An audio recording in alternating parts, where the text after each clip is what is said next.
Je vous remercie par avance, en préambule, de mon absence depuis plus d'1 an sur ma chaîne YouTube. Alors, malheureusement, mes impératifs professionnels ont fait que j'ai été très, très, très absent. J'avais des fois beaucoup de mal, même à répondre aux messages qu'on me mettait, que ce soit en privé ou bien sur mes tests, aux personnes qui ont pris le temps et la délicatesse de m'envoyer des messages ou des commentaires, agréables ou pas spécialement, pour me reprendre. Voilà, donc c'était compliqué pendant 1 an, je m'en excuse. Aujourd'hui, ça va mieux au niveau de mon emploi du temps, un petit peu. Donc j'ai dit, il n'y a pas, il faut que je m'y remette, parce que voilà, ça me plaît. J'ai trouvé que le contact avec les personnes qui me suivaient était quand même très, très, très, très, très sympa. Ah, le téléphone qui sonne. Donc voilà, au jour d'aujourd'hui, je voulais vous présenter un petit drone que j'ai reçu cette semaine. Voilà, il vient à peine de sortir en France, donc ça doit faire quoi, 15 jours, 3 semaines. J'ai eu la chance d'en avoir un, donc j'ai dit banco, et c'est totalement par hasard, c'est en regardant un petit peu les caractéristiques techniques, j'ai dit, ah, par rapport à son petit frère, qui tourne déjà plutôt bien, hein, qui fait référence dans sa catégorie, mais qui est quand même, très, très, très, très, très bien implanté. Hein, voilà. J'ai dit, bon, le nouveau, d'après les caractéristiques techniques annoncées par le constructeur, plus performant au niveau de la carte de vol, l'ampérage qui est un petit peu mieux, les moteurs, un peu plus de kV. Tu dis, tiens, et surtout quelque chose que je trouve assez moyen. Alors, vous allez me dire, oui, mais forcément, Valco, tu compares avec des drones vidéo. Effectivement, j'ai eu du petit drone. Donc, vous pouvez voir derrière moi, par exemple, donc vous avez le Upsan, le 107D+, que j'ai présenté il y a un peu plus d'1 an. En fait, ça a été un coup de cœur après le tournage de la vidéo, et puis comme je l'ai dit, c'était un prêt, etc. Moi, j'ai trouvé super sympa. Donc, j'ai dit, banco, je l'achète. Voilà, ce qui n'était pas prévu. Mais voilà, un coup de cœur, c'est un coup de cœur. Moi, j'achète mes drones, donc c'est pas une critique, hein, loin de là. Tout le matériel que vous voyez derrière moi, je n'ai pas été sponsorisé. C'est du matériel que j'ai payé avec ma carte bleue. Si. Donc voilà, le 107D, voilà, on peut dire que c'est un petit drone photo, vidéo, entre guillemets, sympa pour démarrer, ou pour des jeunes, etc., ou pour quelqu'un qui veut se lancer sans mettre trop d'argent et qui va avoir une appréhension du monde photo-vidéo. Mon Mavic Pro, donc voilà, donc à ce sujet, je ferai un petit article prochainement, c'est promis, sur mon feedback après plus d'1 an d'utilisation de mon Mavic, de manière relativement intensive, je dois dire. Donc, vous avez déjà vu sur ma chaîne quelques tests de drone, mais là, je veux dire que le Mavic, voilà, c'est THE coup de cœur. Voilà, donc je l'ai acheté l'année dernière, 1 an avant, 1 an. Oui, il y a un peu plus d'1 an, mais 15 jours avant de partir en vacances. Donc le budget, voilà, madame a fait un petit peu la gueule, mais bon, c'est tout. On s'est débrouillé. Voilà, vous pouvez voir également derrière moi, j'ai un Sima, j'ai un H8. Donc, je suis parti moi du principe, quand j'ai commencé à faire ma chaîne, de dire je ne teste pas les produits que j'ai. D'ailleurs, je le dis dans quelques vidéos. Je ne teste pas les produits que j'ai pour une raison très simple, c'est que mes critères d'achat ne sont pas spécialement les mêmes que le voisin, ou que vous, ou que peu importe la personne, mais mes critères, on a tous nos critères bien spécifiques, mes critères me sont propres, donc ça c'était une règle, ne jamais tester un produit que je prends pour moi. Voilà, donc le test du Mavic, je ne vais pas faire le test, hein, on a tous vu des photos, des vidéos, des reviews qui en parlent très très bien, voilà, il n'y a pas de souci. Donc par contre, aujourd'hui, on va parler d'un petit drone, donc là pareil, que j'ai acheté. Donc ça a été un coup de cœur, rien qu'au niveau des caractéristiques techniques. Et j'ai pas vu de test encore, faut être honnête, en français, tout du moins, sur ce produit. Après, par contre, les retours au niveau États-Unis, ils sont plutôt très très bons, comme son petit frère, d'ailleurs. Donc j'ai dit banco, les caractéristiques techniques sont très bonnes, la marque elle a plus à faire ses preuves au niveau fiabilité, il n'y a pas photo. Je sais qu'il y a des pilotes professionnels qui l'utilisent également. Alors, pas pour faire des compétitions, parce que rien ne vaut du do-it-yourself, etc. Mais ils l'utilisent également. Donc, c'est quand même un bon critère d'achat. Donc, voici le produit. C'est le IMAX Baby Hawk Air Pro. Voilà, donc on va le déballer ensemble. Alors, je l'ai déjà ouvert. Voilà, je suis comme un gosse, hein, quand je reçois quelque chose, c'est comme un gosse. À Noël, il faut qu'il déballe les jouets le plus vite possible. Donc voilà comment ça se compose. Donc vous avez le drone, vous avez 2 jeux d'hélices, parce qu'on va bien voir. Voilà, excusez-moi. 2 jeux d'hélices horaires, anti-horaires. Vous avez également un petit sachet. Alors voilà, ça va faire partie des griefs. Alors j'en ai pas beaucoup, out of the box, mais celui-ci en fait partie. Alors je ne sais pas si c'est une erreur ou bien si sur le drone c'est déjà implémenté, mais voilà, donc vous avez un petit sac avec la visserie. Voilà, donc je vais ouvrir, donc vous avez plein de vis, pas de problème pour tout démonter, tout remonter ou en cas de crash. Voilà, et vous avez donc le petit PCB qu'on appelle la télécommande pour pouvoir régler l'OSD directement. Est-ce que je vais y arriver avec mes grosses pattes? Oui, voilà. Et par contre, voilà, tadam! Il n'y a pas de fil. Voilà, donc je n'ai pas encore ouvert le drone. Alors, je l'ai déjà un petit peu démonté. Je vous expliquerai le pourquoi du comment. Ça fait partie d'un autre grief pour quelque chose out of the box. Par contre, je ne l'ai pas vu. Alors, sauf erreur de ma part, le fil, pour moi, il n'est pas sur la caméra non plus. Maintenant, c'est pas grave. Avec Betaflight, on peut s'en passer. Mais pour quelqu'un qui achète le drone, alors moi je l'ai pris en version BNF. Pourquoi en BNF? Parce que la version PNP, il n'y en avait plus du tout. Alors déjà, oui, effectivement, au jour d'aujourd'hui, c'est très dur de s'en produire, alors que ça fait pas longtemps qu'il est sorti. Pareil, je pense que c'est un bon indicateur concernant la qualité du produit, parce qu'un produit qui marche fort, forcément, on a du mal à s'en procurer. C'est QFD le successeur du Mavic. Voilà. Donc quelqu'un qui dit, ok, je l'achète, la télécommande, clac, j'ai le petit fil, déjà je suis sur mon spot, je vais pouvoir faire tous les réglages sans passer par les cases maison. Tout de suite comme ça, pour moi, c'est pas possible. Alors encore une fois, je vous dis, sauf erreur de ma part, je n'ai pas vu le fil quand j'ai retiré la canopie du drone. Voilà, donc ensuite, le drone, comment il se compose? Voilà. Ensuite, oui, autre grief, j'ai trouvé très rigolo, d'ailleurs. Voilà, le petit mode d'emploi. Donc, c'est très bien quand on regarde comme ça. Voilà. Maintenant, pour lire ce qu'il y a en bas, pourtant je suis pas spécialement vieux encore. Bon, je suis plutôt tout jeune. Bon là, cette partie-là, ça va encore, mais là, tout ce qui est en bas, j'y suis allé à la loupe. Voilà, donc il a fallu que je me débrouille pour avoir une loupe, parce que bon, voilà. Donc ensuite, voilà, je vais sortir les hélices, tout simplement. Donc pareil, ce qui m'a étonné sur ce drone-là, par rapport à son petit frère par exemple, c'est que les hélices sont quand même relativement rigides. Alors sur son petit frère, donc j'ai pas fait le test, j'ai volé avec le Baby Hawk premier du nom, si je puis dire. On va l'appeler le normal, puisqu'aujourd'hui il y a le Pro. Voilà. Donc quand j'ai eu l'occasion de voler avec son petit frère, ou son vieux frère, grand frère, peu importe comment on se situe, les hélices elles étaient rigides, un petit peu moins que celui-ci, j'ai pas eu de retour des utilisateurs me disant que vu la rigidité des hélices, elles cassaient facilement en cas de crash. Donc je dirais, pour moi c'est un bon point. Voilà, donc j'essaye de me battre à remettre les hélices. Oui, vous savez, je suis quand même quelqu'un assez très maniaque, hein, sur mes affaires. Remets-les dans le bon sens, voilà.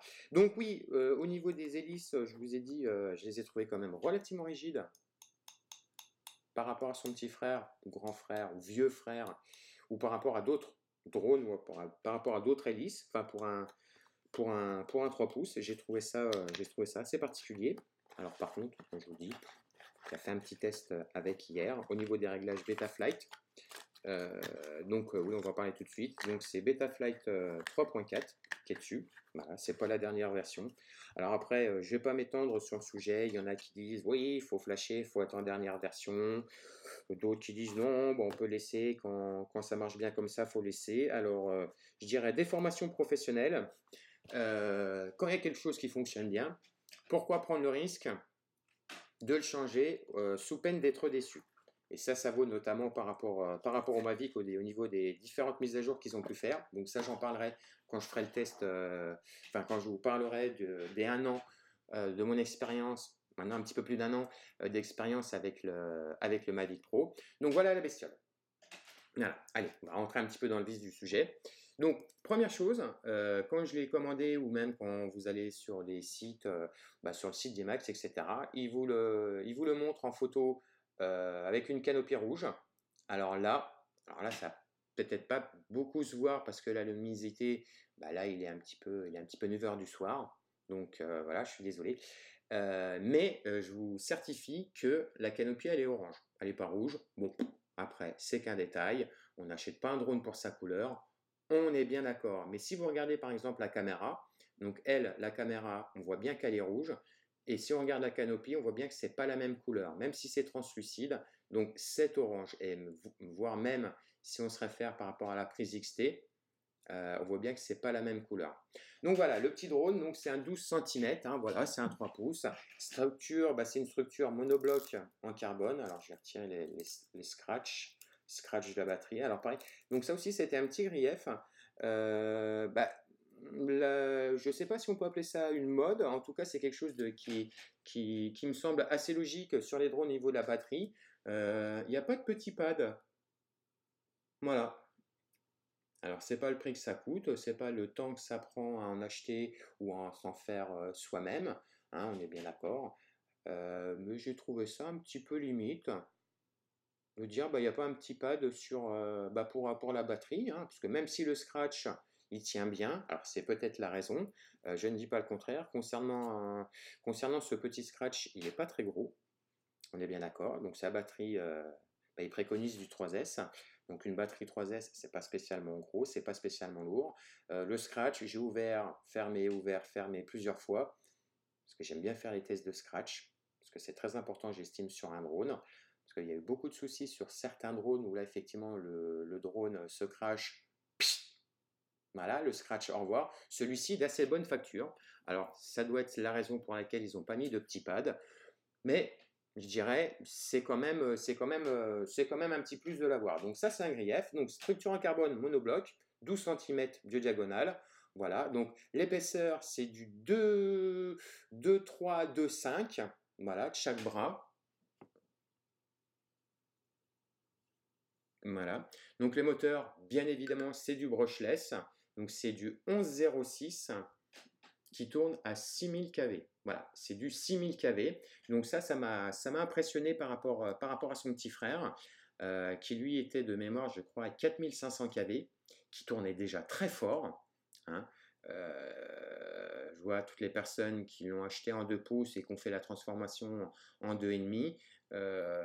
Donc on est bien d'accord que quand on augmente la diagonale, généralement on change également soit les moteurs, soit les moteurs avec les ESC, on est bien d'accord. Donc beaucoup de personnes, j'ai eu beaucoup de dronistes, on va appeler ça comme ça, droneurs, je ne sais pas, ou doudingues, parce qu'il faut être doudingue pour faire du FPV, on est bien d'accord, mais c'est une bonne passion.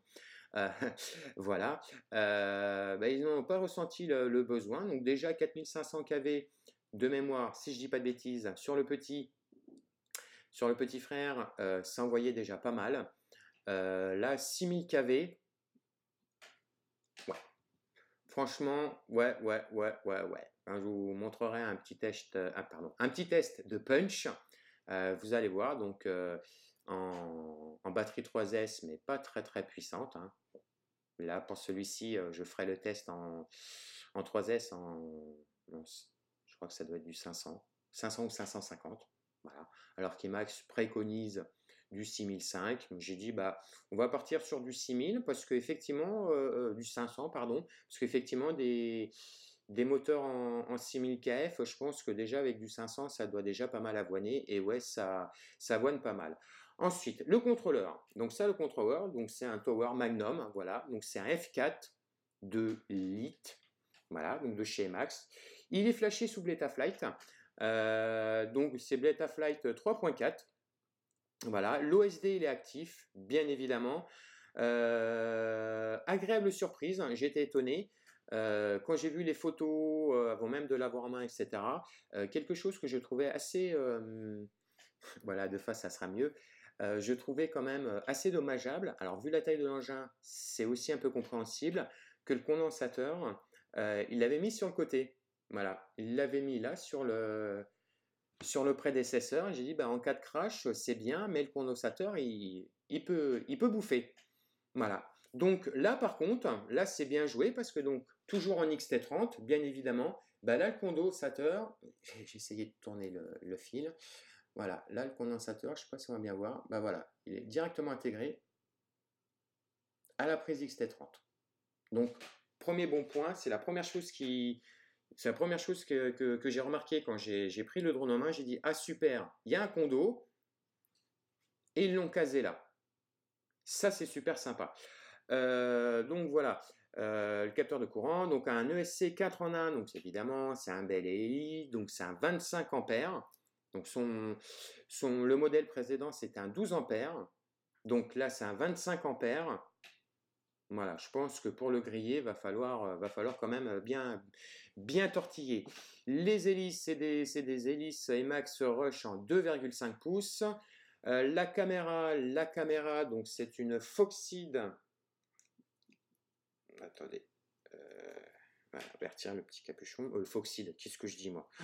N'importe quoi, parce que j'en discutais dans l'après-midi avec un ami. Donc c'est une Cadix. Voilà, donc c'est une S1 CCD. Alors, de base, forcément, il y a le logo dans l'OSD, il y a le logo Emax, le logo, pardon, Emax.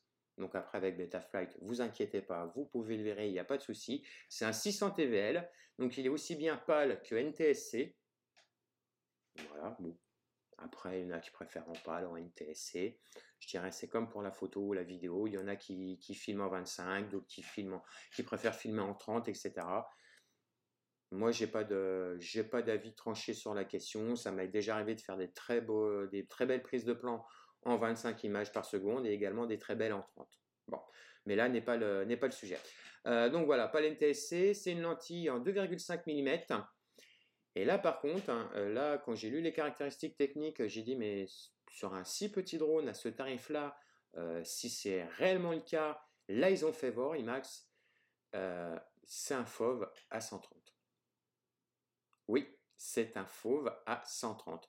Et apparemment, donc je l'ai pas, ça par contre, je n'ai pas pu le tester puisque je vous dis, j'ai pas pu régler la caméra avec le petit PCB, la petite télécommande, comme on appelle ça. Apparemment, il y a une fonction WDR pour pouvoir régler les images, le contraste, les couleurs, la saturation, etc. Donc, je n'ai pas pu accéder à cette fonction. Par contre, quand j'ai volé avec hier, déjà de base, alors certes, il faisait très beau. Et ben de base, j'étais étonnamment surpris du rendu des couleurs et de l'image de manière générale sur cette caméra. Là, je dois dire que de base, ça fait ah ouais, quand même. Franchement, ouais, c'est vraiment cette petite caméra-là. J'en discutais avec un ami. Salut Romain. J'en discutais avec un ami aujourd'hui, lui il l'a mis également sur un de ses drones et il m'a bien confirmé que ouais, le rendu de la caméra est vraiment très très très impressionnante de base et encore plus une fois qu'on y accède. Donc j'ai hâte vraiment de pouvoir accéder aux fonctions de la caméra pour pouvoir vraiment avoir une image à mon goût, je dirais, en fonction de là où on vole, bien que avec des lunettes. Bon, moi je vole avec des lunettes. Alors oui, effectivement, vous allez me dire, ouais, on voit un casque qui chine, c'est pour mon 107D. Voilà. Pour tout ce qui est FPV freestyle, j'ai des lunettes Fat Shark. Donc même si on peut faire également des réglages sur les Fat Shark, en laissant tout de base également sur la Fat Shark, les réglages de base, ouais, elle avait un très bon rendu. Là, je dois dire que j'ai été vraiment, vraiment agréablement surpris. Déjà au niveau caractéristiques techniques, sans parler du rendu de l'image, en lisant un petit peu, j'ai dit ouais quand même un fauve à 130, on va certainement avoir une dégradation au niveau de l'image, ou alors on va avoir un petit peu de latence, ou c'est carrément, ce que j'appelle du pignolage euh, technologique ou marketing par rapport au fauve. Parce qu'il faut être honnête, si on a un grand fauve, c'est bien, mais il y a une contrepartie au niveau de la qualité d'image. On le voit avec les drones photo vidéo, notamment. Là, franchement, un fauve à 130 avec une image comme ça, moi je dis franchement bravo. Là, ça a été quand même très très bien joué pour le coup. Ensuite, qu'est-ce qu'on peut dire? Donc, l'émetteur vidéo est un 40 canaux avec un connecteur MMCX. Donc, de base, il est en 25 milliwatts. Donc, moi, je l'ai reçu en 25 milliwatts. Bien évidemment, on peut le mettre en 200 milliwatts, chose que personne ne fait en France puisque c'est interdit et que nous respectons la réglementation en vigueur. 3 petits points. Donc oui, concernant la puissance vidéo, donc moi je vous ai dit, je l'ai laissé en 25 milliwatts. J'ai été également agréablement surpris de la portée. Donc je ne suis pas allé très loin, hein. Je dis, hein, j'ai fait 3 tests. Donc j'ai fait un test hier de base en Betaflight comme il était, donc si mes préarmes, le Air Mode, etc. Puis les switches, donc les auxiliaires audio, accro, angle. Donc réglage de base Betaflight sans rien toucher, donc en 25, 120 mètres, une petite rangée d'arbres, ça commençait à faire un peu de glitch. Mais en 25 milliwatts, j'ai vu pire. Franchement, j'ai vu pire. Donc déjà en 25 milliwatts, c'était sympa. Alors c'est pas le seul, hein. Je sais qu'il y a d'autres drones qui ont été testés par des amis et collègues youtubeurs, où déjà en 25 milliwatts, ils se posaient la question si ça valait le coup de passer sur une puissance supérieure. Très sincèrement, sur celui-ci, je me pose la question parce que déjà à 120 mètres, c'est déjà très bon. Alors j'ose imaginer en 200 ce que ça doit donner. Il est compatible Smart Audio, donc on peut choisir la fréquence, etc., la plage de fréquence, et la puissance également via la radiocommande de l'OSD, que bien évidemment j'ai pas pu choisir. Sinon bien évidemment on peut le régler, les petits boutons, même titre que le bindage, en ouvrant la canopie, etc., etc. Pour ça que je vous disais, un petit grief, c'est que encore une fois, si j'ai pas eu le fil et s'il n'est pas derrière la caméra, donc ça fera partie également d'un grief que je parlerai après. J'ai pas regardé quand j'ai ouvert la canopie, j'ai pas regardé s'il y avait les petits fils. Donc je les ai pas vus de mémoire, donc j'étais pas parti sur le fait de les regarder. J'étais parti sur autre chose qui m'ennuyait et qui m'ennuie d'ailleurs beaucoup out of the box. Il est 20h. Ah, voilà, il est 20h. Voilà, voilà. Voilà, vous savez que j'ai Siri, que je suis sous Mac, je fais pas de pub et que donc voilà, toutes les heures, on m'indique l'heure. Donc oui, je ne sais plus où est-ce que j'en étais dans mes explications. Oui, on peut régler tout ça via l'OSD de la télécommande, je n'ai pas pu. Bon, c'est tout. Après, je vous dis pertinemment qu'en 25 milliwatts, ça tourne déjà très bien. Alors effectivement, si vous tournez avec des amis qui ont également des drones, c'est un petit peu dérangeant si vous êtes comme moi, vous ne pouvez pas accéder avec la télécommande au menu du drone pour pouvoir régler la fréquence et puis la puissance et les canaux, parce que vous pourriez peut-être chevaucher ceux de vos amis. Donc ça, c'est un petit peu dommage. Mais bon, après, je vous dis encore une fois, je n'ai pas encore démonté, je le ferai plus tard dans la soirée ou dans la semaine, voir s'il y a les fils, mais comme ça, je n'ai pas pu. Ensuite, moi je l'ai acheté en version PNF. Pourquoi? Tout simplement parce que la version PNP, il n'y en avait plus. Donc la BNF, il y en avait encore quelques-uns. J'ai sauté dessus. Ça tombe bien. Donc le récepteur radio, c'est compatible FairSky D8. Ça tombe bien. J'ai une Taranis. Donc, j'ai dit banco. Donc deux avantages. Il y en a et en plus, je tourne sur FairSky. Il n'y a pas de souci. Autre chose également que j'ai pas vu, j'ai pas souvenir d'avoir vu sur le descriptif technique. Alors c'est peut-être également une erreur de ma part, mais il y a également deux petites LED qui sont programmables. Elles sont vraiment minuscules. Alors je ne sais pas si on va pouvoir les voir là. Et là, elles sont juste à la base, c'est tout blanc. Voilà. Par contre, elles éclairent super bien. Honnêtement, on peut choisir les couleurs, l'effet Larson, etc., etc. Franchement, même en pleine journée, j'ai fait un essai, je l'ai mis dans des herbes qui faisaient environ 40 cm. J'ai coupé le buzzer, bien évidemment, et j'ai demandé à ma compagne de voir si elle voyait le drone ou elle l'a retrouvé. Bon, voilà, elle l'a vu au niveau des couleurs, donc franchement, ouais, elles éclairent bien. Ensuite, donc c'est de l'XT30, comme je vous l'ai dit tout à l'heure. Donc il est compatible avec des batteries 2S et 3S.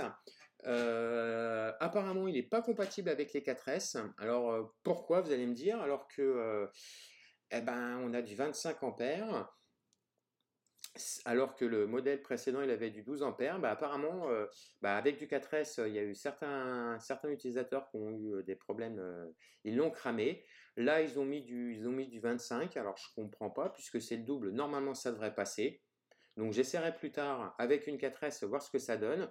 Moi, je l'ai essayé en 3S. Hein. Moi, j'avais une petite 3S en 500 mAh qui traînait. Je l'ai testé avec. En configuration de base, voilà, c'est déjà pas mal.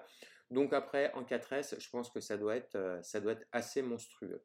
Tout simplement. Donc voilà. Donc maintenant, au niveau d'autres griefs que j'ai pu noter.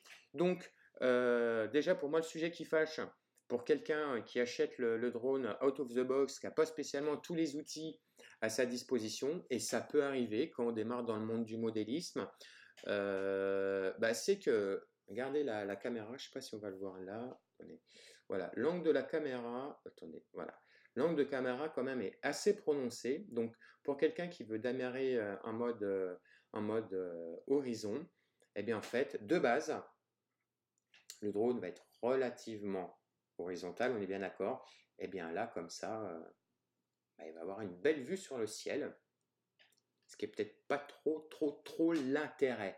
Après, en mode angle, ça va un peu mieux parce qu'il en prend un petit peu plus, mais c'est pas encore jobard. Par contre, là, en mode accro, bon, là, forcément, on passe en mode accro. Là, il n'y a pas de souci. Donc, pour moi, premier grief, c'est quelqu'un ils n'ont pas trop pensé à quelqu'un qui s'initie ou alors qui veut monter un petit peu en puissance dans le FPV. Pour moi, la caméra, l'angle est un petit peu trop prononcé pour quelqu'un qui débute. Ça, c'est la grief. Deuxième grief, également, et ça, bon, il n'y a pas que ce drone-là, mais autant je le trouve super bien pensé, c'est bien assemblé, c'est propre, ça dépasse pas les fils, enfin, c'est vraiment propre. Mais là, une erreur comme ça, moi j'ai trouvé ça franchement inconcevable. Vous voyez, c'est ça. Voilà. Vous voyez les fils. Alors vous allez me dire, bah oui, c'est relativement droit, etc. Ouais. Maintenant, il faut toujours pardon. Ça y est, je vais y arriver. C'est la fin de semaine, c'est pour ça. Faut toujours penser en cas de crash ou Nikes. Vous faites un crash, les antennes, forcément, elles sont à l'horizontale. Donc je vais prendre une petite hélice et je vais vous montrer ce qui risque de se passer en cas de crash. Donc ça, c'est pas top. Voilà, j'ai mis une hélice. Je fais simplement pivoter les antennes. Vous voyez, il n'y a pas photo. Ça se prend dedans, ça s'arrache. Donc ça, pour moi, je trouve ça quand même un petit peu limite. Alors, il y a beaucoup de youtubeurs, de reviewers qui ont trouvé la solution, ou même des dronistes. Hein.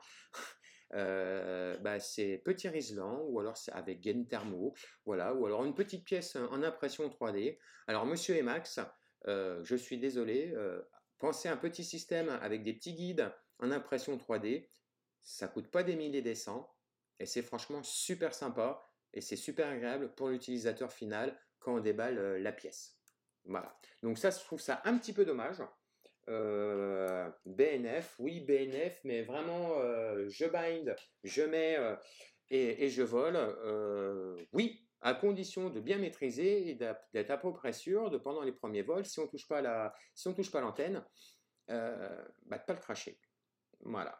Donc ça, c'était vraiment un grief que je trouvais quand même assez, assez inadmissible concernant ce produit. Voilà. Donc, encore une fois, réglage de base dans Betaflight, il marche franchement super bien. Il est même nerveux, je le trouve. Avec une 3S 500 mAh, c'est pas ce qu'il y a de plus juteux, on est bien d'accord. C'est quand même assez impressionnant. Moi, j'ai retouché les réglages Betaflight pour avoir un vol un petit peu plus smooth. Voilà, je suis pas un excité de la gâchette, on est bien d'accord. Déjà parce que j'ai pas spécialement le niveau, et puis c'est pas ma philosophie du vol. Donc faire de l'accro, oui, faire des acrobaties, oui, mais j'aime bien que ça soit souple, que ça soit smooth. Voilà. Puis quand je regarde les vidéos, j'ai pas le mal de mer après quand je remets ça sur ma télé. Pardon, au niveau des moteurs, voilà, donc on voit bien, ça bloque. Alors juste là, forcément on va pas le voir. Je vais remettre une antenne. Là, quand je vais tourner les moteurs, vous allez le voir. Donc ça laisse quand même bien sous-entendre que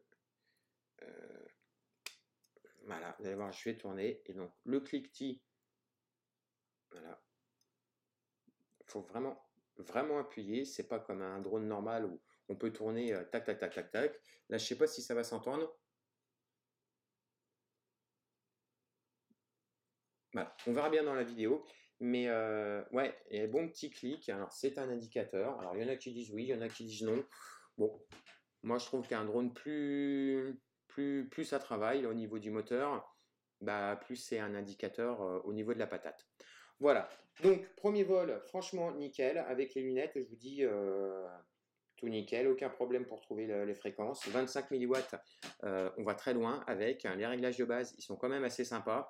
L'air mode n'est pas activé. Alors, il y en a qui sont pour, il y en a qui sont contre.